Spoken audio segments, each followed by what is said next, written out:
Hi, I'm Philip Hill. I am Professor of International Health in University of Otago, New Zealand, and I'm pleased to be doing an interview with the Auckland Grammar Heritage Committee today.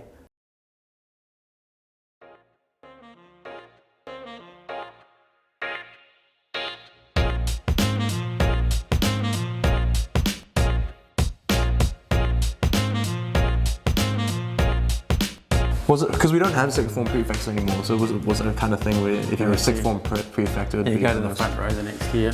Oh right. And they've got to choose the head boy and deputy head from those sectors.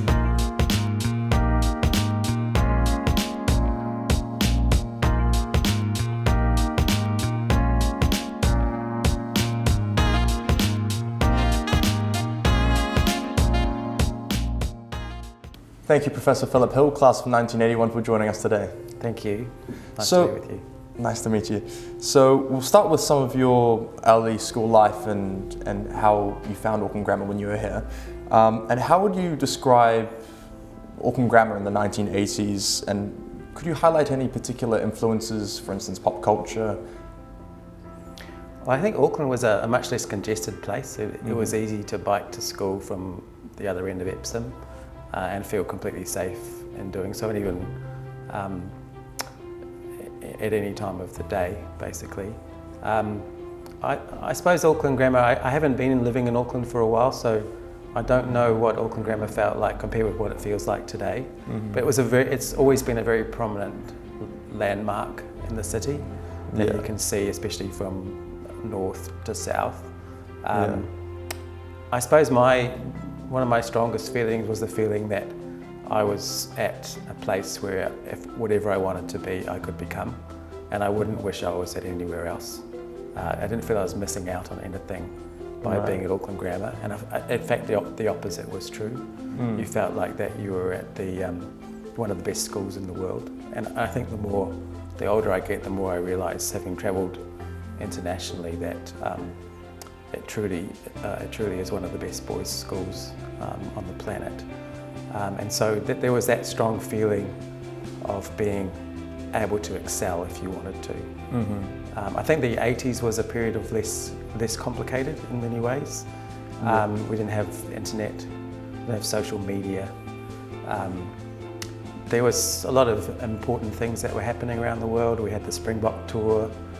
We had the nuclear crisis in the Pacific with the French blowing up their nuclear devices on our backyard, and all the issues around the racism from the Springbok tour being exposed, the nuclear issue being exposed, the Rainbow Warrior issues. We had some big bands that were really prominent in the 80s, like U2, Fleetwood Mac. And it's good to see some of the kids coming through, rediscovering some of those bands. Oh yeah, for sure, absolutely. At the moment, realising how good they were. So I think it was probably a more uncluttered life back then. There was less stuff pounding into your brains, and maybe a bit more clarity and simplicity around having the decisions that you have to make coming out of school. Right. And what values, if any, have you learned from Auckland Grammar School that you've strived to incorporate into your life? I think the first one would be just excellence. That belief that that anyone can compete on the stage that they really want to compete on if they put the work in. I think with John Graham as their principal, there was a simplicity and clarity and inspiration in his leadership. I remember my English teacher saying when I was in sixth form how he was told he would engage our class. He was simply told, "You're the best, teaching the best, I expect the best." and it was very straightforward, you know, that's what he was to deliver on. And he would be judged, and we would be judged according to those simple principles. I think in my year there was a special tolerance on several fronts, and from our perspective there was a religious freedom was a really interesting development that year. Some of us were Christians, and we were able to express our understanding of faith and put that on the table for actually what ended up to be like a school-wide debate. Wow. So it was a really special thing because none of you really knows exactly, has all the answers at that age. So being able to be in an environment where you're able to express what you believe and see how that came across to others and they feeding back in a way that was positive and reinforcing was a really special thing. That's fantastic. Now, I don't think simplicity can be reflected onto the amount of extracurriculars that you did at Grammar, because you did do a range of them, including captain of athletics in your 7th form. Now, my question for you is, what are some of your fondest memories of Auckland Grammar while you were here? Whether that would be staff, your peers, or class time? There are some things that I still remember the moment. I remember when the name Howard Crothall was called out in April, the end of term 1 in my 3rd form, as being moving from 3C to 3A, because they named the 3A in alphabetical order, and I had beaten him in the exams, and I was in 3C. Right. So I knew as soon as Howard Crothall was called out that Philip Hill would also be called out in 3A. I don't remember my name being called out, but just Howard Crothall. I remember when Jonathan Coleman came to our class and up the stairs just over the other end of the Great Hall and called out some of our names to be 6th form prefects. And that was a very special moment that you just got called to the headmaster's office, and it was a pretty binary phenomenon being called to the headmaster's office. It was either really good news or really bad news, you'd done something really bad. But after that, I don't remember receiving my badge, although I remember how shiny it was. I remember a guy called Nick Predel, who was the outstanding leader of our year, who didn't become a 6th form prefect, came up to me after I got my badge and shook my hand. And that was just an example of his gracious leadership. He went on the next year to be captain of the first 11 football and captain of the first 11 cricket, and was an inspirational leader all through that year. And he won at the end of 7th form one of the top awards that normally one of the 6th form prefects would win. Wow. And I don't actually remember shaking his hand after that. So I probably didn't actually. I didn't realise what it didn't rub off on me enough what he had done when he didn't get the 6th form prefect role. Wow. I remember in 7th form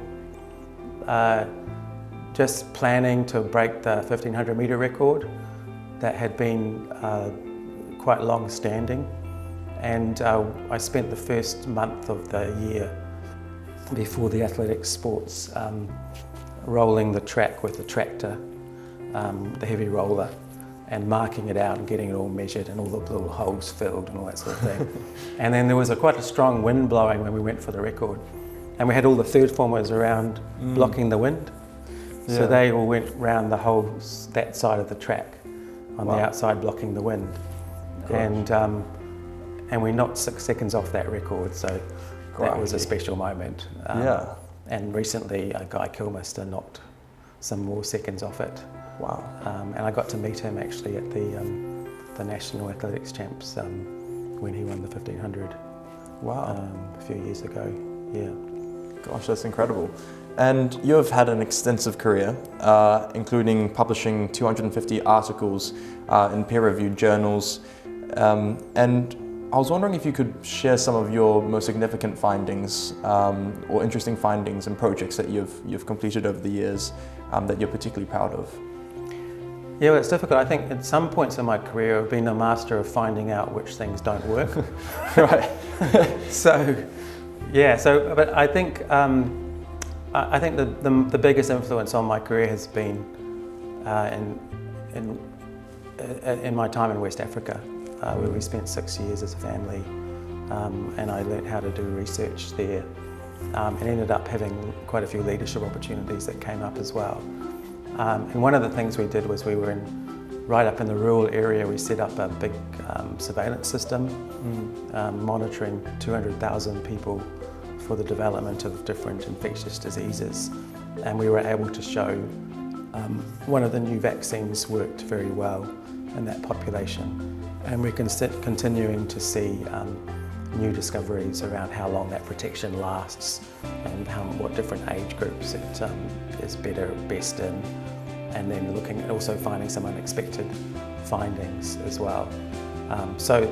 Going to that place in West Africa where there's been a research entity for the last 75 years, a lot of the vaccines that we take for granted now were actually originally trialled in that research unit. So it's a massive privilege to be involved and also to contribute to one of the more recent vaccine evaluations. And so we did a lot of other things as well, but those would be the things which really I found most exciting. And your expertise in international health is profound, and one of the titles that you even had was being the first holder of the Macaulay Chair in international health. And so my question is, what inspired you to focus on international health, and how has this work made an impact on global health issues, would you say? Well, that goes back a long way. Coming out of school, I went into med school with the idea that I would do sports medicine. Right. And then over the course of my medical training, through various encounters inside and outside of medical school, I realised there was a much bigger opportunity. I'm not against sports medicine. I think it's a fantastic specialty. I wouldn't mind doing it half the time still. But just to use my medical training on a more global scale, to the benefit more directly of people in low resource settings. And through that I made a sort of a commitment to use my training to benefit those in low resource settings. And then I went to Nepal in my last year on what we call the medical elective. And I found I'd been struggling to work out exactly which part of medicine I might focus on. And then I went into the villages in the mountains and found the public health projects going on there, and suddenly realised that was what I wanted to do.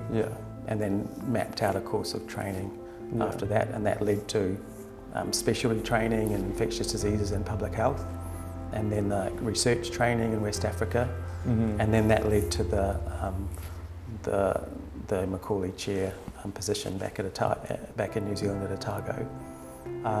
I think that although we've been going for 15 years on a global scale, the initiative is quite young still, so we're still finding our feet, but we are expressing a Kiwi voice on the international health stage, which is really exciting, and we're presenting a genuine pathway for people to focus their careers on those in low resource settings.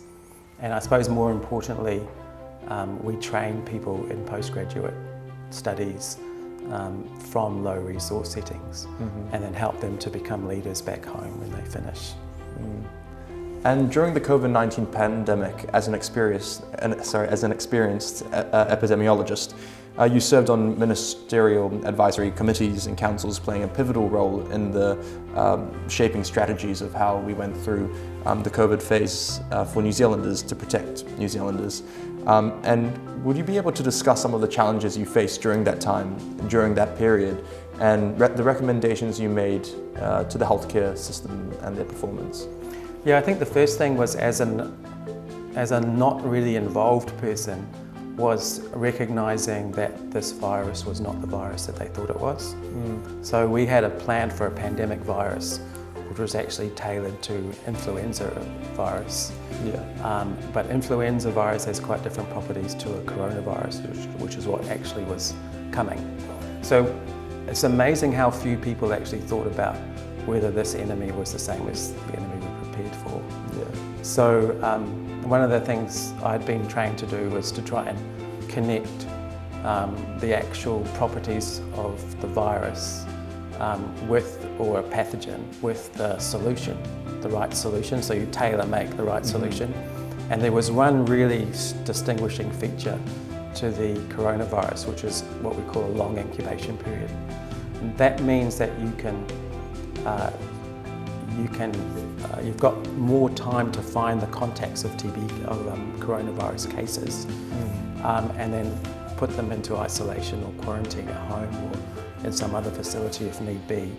And if you do that within 3 days, then the 5-day incubation period means that they won't be getting symptomatic and spreading the virus to other people if you manage to get hold of them in the first 3 days. Whereas with influenza virus, its incubation period was much shorter, so you'd have much less time to find people. Right. So this actually, if you actually do this properly, you could actually contain outbreaks. And so we introduced we challenged the government on this, and then ultimately I got more formally involved in an advisory capacity. But it led to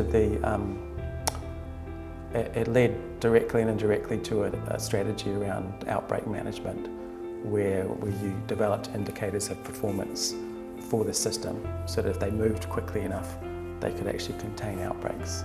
Do you think that contact tracing had an influence on that? Yeah, that's the key thing. So the virus tends to spread real early in symptoms. So by the time you get to the household, it's already spread to people. Whereas the previous coronavirus, the original SARS virus, it actually took about 7 days into symptoms to really start spreading easily. So that was probably why it was able to be contained more easily. Right. I actually think I still have the COVID tracing app on my phone still. I don't think I've deleted it yet. Probably a good idea to delete it. And what lessons can we learn from recent global health crises, such as the former COVID pandemic? Yeah, I think the first one is like what I was saying. You really need to stop and think. And in a really fast-paced society, the amount of stopping and thinking that people do is actually disturbingly low. And that's exactly what happened going into this last pandemic, was people didn't stop and think and say, hang on, have we got the right plan for this particular pathogen? And if we don't, then what is the right plan? The other thing that really struck me on the committees that I was on was the great importance of anticipatory leadership. So to anticipate what was going to come next and to put in place the plans that need to be there in preparation for that, rather than in response to it when it happens. And then the second part of that, the second thing that really struck me time and time again was the lack of ability to put new innovation into the system at pace when it's needed in real time. So in other words, when you've got a big challenge like that, and you've got a huge burden on the population from having to lock them down sometimes, for example, what you want is when you've come out of a lockdown or a period where you've blocked an outbreak, in anticipation for the next one, you want to improve all your systems so that you make that lockdown shorter and you have new innovations brought into the system. Yeah. So I think our ability to innovate was quite good on a global scale, but nowhere near what it could be in reducing the impact of the measures that had to be taken to control the virus. Do you think maybe on a global scale we're doing well in possibly preventing a future outbreak? Or do you think we maybe are still recovering from that? Yeah, I think one of the issues that New Zealand was probably weakest on was and many countries, and especially the rich countries, was the ability to see a pandemic as a truly global health problem. To actually work out how do we work together to actually reduce the impact on the planet as a whole, rather than just our particular country. And New Zealand was in danger of seeing itself in like some sort of global competition to see how many cases we had avoided compared with this country or that country, how many deaths we had avoided compared with the other country, and then blow ourselves up into being, wow, we did well. And so that's, when you think of it from a global perspective, it's an incredibly sad way to look at the world, as some sort of competition in the presence of a deadly virus. I think that it's something that we really need to think about, and it certainly would encourage people to work out how do we participate more actively in the global response to global emergencies. Absolutely. And what would be some of your key pieces of advice for some of the current students or old boys who are wishing to pursue a field or career in medicine or public health? And what kind of qualities would you think would be essential for that, and how would they best prepare for the future in healthcare? I think it's tricky because the way we set up in New Zealand, you have to sort of make decisions about the age of 18 or 19. Your first big decisions about which career you want to go to in terms of professional programs, whereas in some other countries you might do a degree first and enjoy doing various different things and then focus on what you really want to train in after that. I think there's probably no getting around it. In health, you probably do need to have some interrelational skills. So you can probably get into medical school without being massively interrelationally well equipped. But I think at some point in your life you have to become balanced. So if you neglect some parts of your life just to get the grades that you need to get into a course, then ultimately they'll catch up with you. And it can become more embarrassing as you get older. So if you're operating at the age of a 14-year-old in some part of your life while you're 25 years old, it becomes increasingly difficult to face up to the fact that you're still only 14 years old in that part of your life, if you know what I mean. So I'd encourage, I think it's difficult because you've got to get the grades to get into some of these programs. But I think the more you can be aware of the fact that you ultimately have to become a balanced individual who can cope with difficulties coming at you in life, be able to handle your relationships well, your finances and all the other things in life in a balanced way, the more you can just be aware of that and make sure you are taking the opportunities to be as balanced as possible would be one thing, I think. And one of my friends in our class at Auckland Grammar said something interesting to me a few years ago. He said the all-rounders in our class, in our 7A, 6A, whatever we were in the A class going through, the all-rounders have tended to do a bit better than the purists, the pure academic grunt guys. Because some of the main difference, possibly for at least some, was that the guys who got first to 10th in class compared with the guys who got 10th to 20th, some of that difference was just simply how much emphasis they placed on the academic side, and not necessarily how streetwise or smart they were. So I think it's a balance between excellence and hyper-achievement and being balanced as an individual. Ultimately, being balanced as an individual is where you need to be. So sooner or later that'll come to a head. And Professor Hill, you've established and are involved in various research projects in Africa, Asia, South America, and even the Pacific. And can you highlight some of the key lessons or experiences that you've learned from working in a diverse range of areas in the medical field? Yeah, it's been an amazing experience to have such engagement across multiple countries and cultures. And there are a few things that really stuck with me from those experiences. One is the insidious nature of colonialism. And it's the attitude of the people who colonize others, and then it's the colonization of the mind of those who are colonized. So it's like an inferiority complex and a superiority complex in a really toxic mixture.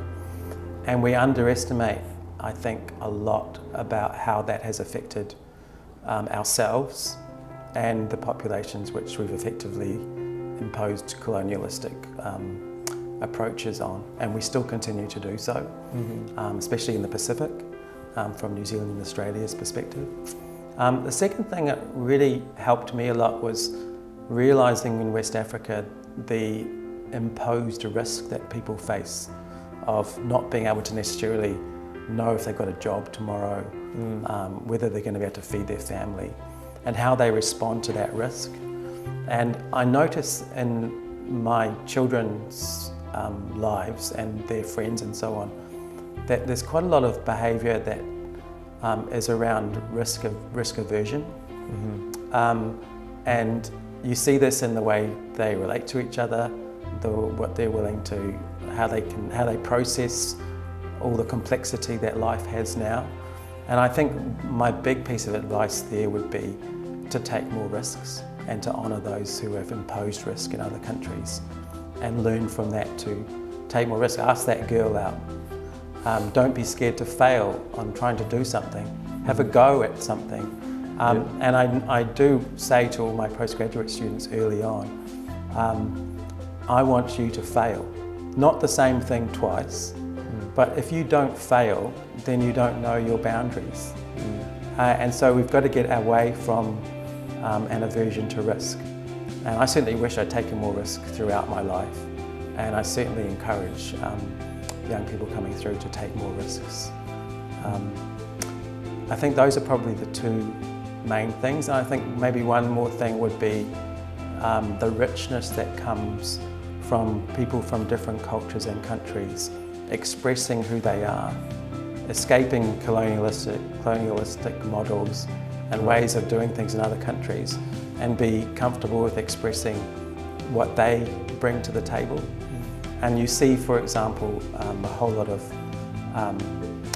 activities and ways of approaching things operating in the Pacific and in other countries that are actually just copies of, imposed copies of what we do in New Zealand or in other than Europe might do, and in the US especially. But actually that's really robbing the world of incredible rich kaleidoscope of ways of looking at the world and contributing something special and letting the rest of the world understand that there's other ways of looking at things.